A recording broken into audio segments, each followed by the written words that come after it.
Bonjour à tous, j'espère que vous allez bien. On se retrouve du coup pour le bilan de la semaine numéro 10 de mon PEA. Donc moi ça va très bien comme d'habitude. Par contre le PEA, on va pas se mentir, il est un peu à l'amende. Euh, Ça divise pas mal en ce moment. Donc si vous êtes investi, je pense que essentiellement si c'est les marchés américains, je pense que vous avez vu voir la douloureuse passée. Donc sans transition, on va direct passer sur la performance. Donc aujourd'hui, mon PEA, il a 55 193. Hop, donc on va dire que selon les performances. On va prendre comme d'habitude une période d'une semaine et en euros parce que j'ai pas fait d'apport encore. Euh, j'ai fait quelques achats, mais ça je vais vous montrer. Vendredi 28, on était. Vendredi 28, tac tac, c'est ça. On était à 60 690,01. Et là, on est actuellement à 55 193. Donc environ moins 5 000 euros. On va pas se mentir, ça pique. Ça pique en ce moment. En même temps, quand le président des États-Unis commence à vous dire qu'il va taxer toute la planète, forcément ça plaît pas au marché. Et en fait, ce qui plaît pas, c'est pas tant ça, mais c'est plutôt l'instabilité qui est en ce moment, quoi. Donc, niveau des positions, remontrer quand même rapidement. Donc ma ligne principale a pris très très cher, moins 5% sur vendredi là, donc ça c'est assez violent. Je suis toujours en plus-value parce que j'ai commencé à rentrer sur cette position là en début d'année 2024, donc ça va, mais bon, ça commence à bien faire monsieur, donc voilà. Mon seconde ligne, donc là je suis rentré début 2023, donc je suis toujours bien en profit de 35%. Et les dernières lignes par contre je suis en négatif parce que j'ai commencé plus tard à arbitrer sur ces lignes, donc forcément c'est moins beau à voir. Au niveau des mouvements, du coup, je vais vous montrer ce que j'ai fait. Donc le 5 mars, c'est ça. Mercredi, j'ai fait un achat sur la ligne MSCI America en levier. J'ai fait 442 euros, donc j'ai pris une petite part pour une quantité de 20 à 22 euros. Donc là, je crois qu'on est un peu en dessous. Cours, on a 20,99, donc voilà. Là, je suis rentré en mode j'ai un peu de liquidité, je vais aller petit à petit au gré de la baisse pour placer ces liquidités-là. Et je vais amender ça avec mes DCA que je vais apporter prochainement. Voilà.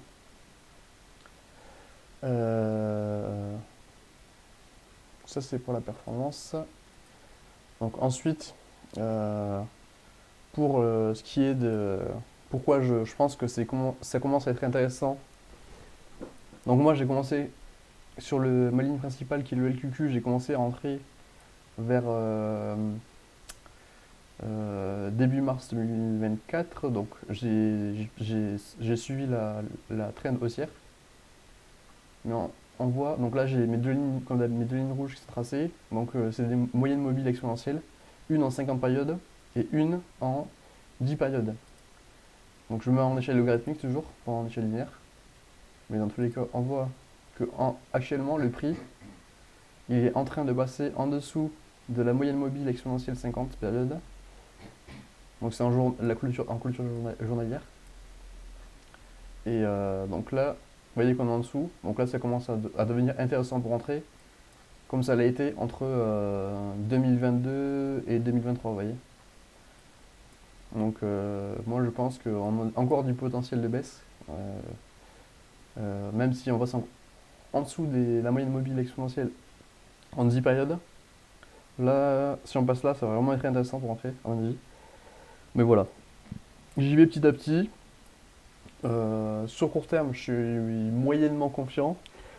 Mais sur long terme, la tech, c'est une tendance haussière en fait. Donc ça, je fais pas de soucis là-dessus. Ce n'est que mon avis. Voilà. Donc pareil sur le S&P 500. Donc là j'ai mis le graphique du S&P 500. On a les mêmes observations. Donc depuis 2000. Donc pareil, entre 2022 et 2023, vous voyez, on est passé en dessous de la moyenne mobile exponentielle 50 périodes. Donc là, c'est vraiment très intéressant pour rentrer. Et moi, je suis rentré à ce moment-là, en 2023. Donc j'ai fait mes DCA de là jusqu'à aujourd'hui, quoi. Jusqu'au début de l'année 2025. Donc forcément, c'est pour ça que j'affiche une performance comme de plus 35%, malgré les événements actuels. Voilà. Et donc, on va finir par féliciter les gagnants quand même. Donc, ceux qui ont gardé confiance en le marché français, donc félicitations à vous. Donc, depuis le début de l'année, vous êtes à 9,8% de performance, ce qui est plutôt honorable. Donc, si vous avez vu la chose arriver, je vous félicite. J'espère pour vous que ça va continuer. Donc, en regardant year to date, on est vraiment sur un truc assez, assez exceptionnel. Mais bon, ça c'est un peu fonction de la géopolitique et on n'est pas vraiment maître de ça, quoi. Après, il faut avouer aussi que sur les marchés américains, les, les PER actuels sont assez élevés, surtout sur les large caps. Donc là, ça peut s'expliquer un peu aussi. Si on regarde sur un an la performance, donc sur un an, si j'étais rentré en mars 2024, on n'est que à 1,16%. Donc ceux qui sont rentrés sont en positif désormais. Donc tant mieux pour eux.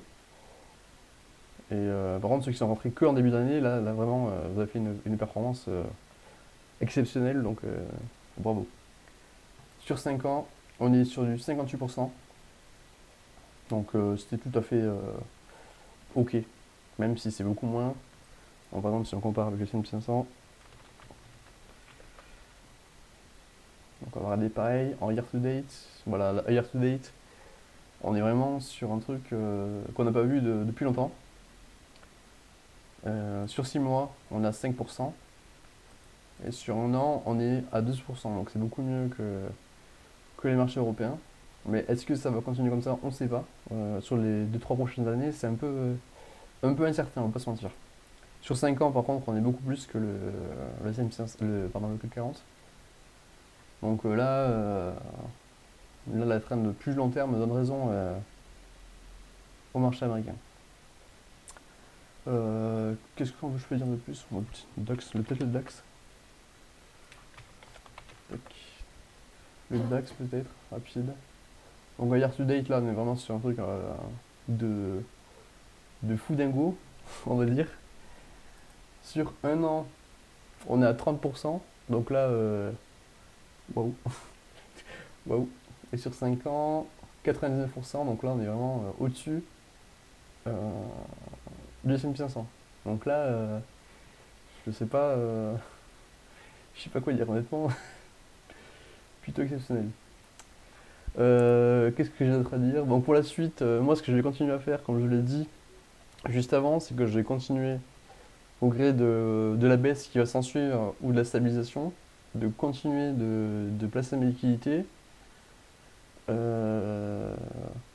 Et en plus de placer mes DCA que je vais faire des apports. Et en parallèle, je vais faire quelques entrées sur mon CTO Trade Republic. Et prochainement, je vais en ouvrir un autre chez un autre courtier pour faire des offres, des entrées plus agressives sur d'autres positions, donc en stock pick cette fois.